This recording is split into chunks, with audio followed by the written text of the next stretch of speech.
Express now. In Vadodara's Waghodia Taluka, a farmer is blending tradition with technology to transform natural farming. Sanjay Vallabhbhai Patel, 50, from Kotambi village, uses IoT-based systems on his 22 acres of land to monitor weather, rainfall, wind, soil moisture, and more, all through a mobile app.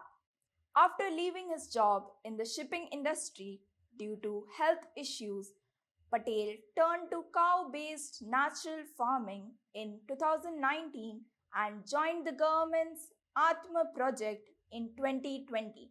Today, he grows vegetables, fruits, and herbs using a mixed farming model and earns around 4 to 5 lakh rupees annually just from vegetables. He also runs a gaushala with 32 cows producing Aushadhiya Yukt ghee sold at 700 to 800 rupees per kilo. Beyond farming, he operates the Swayur Ayurved store offering over 1200 natural products like Gaumutra Ark and herbal cleaners. He plans to expand online, start educational farm visits, and grows tulsi and lemongrass for herbal essence production. For Sanjay Patel, farming has brought both better health and financial stability powered by nature and smart technology. Sanjay Vallabhbhai Patel છે. હું રહું છું વડોદરા, પણ મારું આ farm જે પ્રાકૃતિક farm છે એ કોટંબી સ્થિત વાઘોડિયા તાલુકામાં આવેલું છે અને ત્યાં અમે પ્રાકૃતિક રીતે બધા શાકભાજી ફળફળાદીના રોપા એનું બધું વિકાસ કરી રહ્યા છે છેલ્લા 3 વર્ષથી વધારે સમયથી. પ્રાકૃતિક જ છે, ઘઉં આધારિત, અને લગભગ 22 વીઘા જેવી જમીન છે અને એની અંદર અમે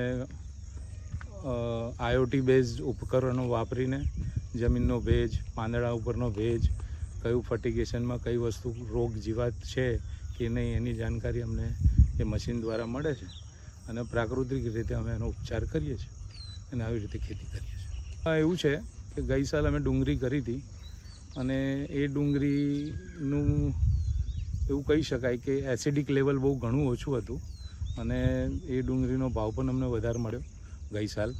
અને એ ડુંગળી 1 વર્ષ સુધી સચવાઈ, બિકોઝ કે ભાઈ એની અંદર કોઈપણ પ્રકારનું એસિડિક લેવલ નહોતું. એટલે ખાતર યુરિયાથી જે એસિડિક લેવલ વધે છે એ અમારે થયું નથી. ઓક્સિજન, પ્યોર આબોહવા, એટલે શરીર તો સારું થાય જ. અને અહીં આવીએ તો એવું લાગે કે અહીં ના આવ્યા હોય તો એવું થાય કે ભાઈ એક વખત તો આંટો મારીએ. વલ્લભ પ્રાકૃતિકમાં ગૌશાળા ચલાવીએ છીએ અને એમાંથી દૂધનું ઉત્પાદન, ઘી બનાવીએ છીએ વલોના પદ્ધતિથી. ઔષધીય ઘી પણ બનાવીએ છીએ કે જે લોકોને અલગ અલગ રોગોમાં કામ લાગે. ધૂપ સ્ટિક બનાવીએ છીએ, છાણા અમારા ત્યાં છે, ફિનાઇલ પણ અમે નેચરલ કેમિકલ ફ્રી બનાવીએ છીએ અને હવે આવનાર સમયની અંદર ઘણી બધી વસ્તુઓ આમાં એડ કરીશું જે ઘઉં આધારિત હોય. Keep watching Express now. Please subscribe to our channel.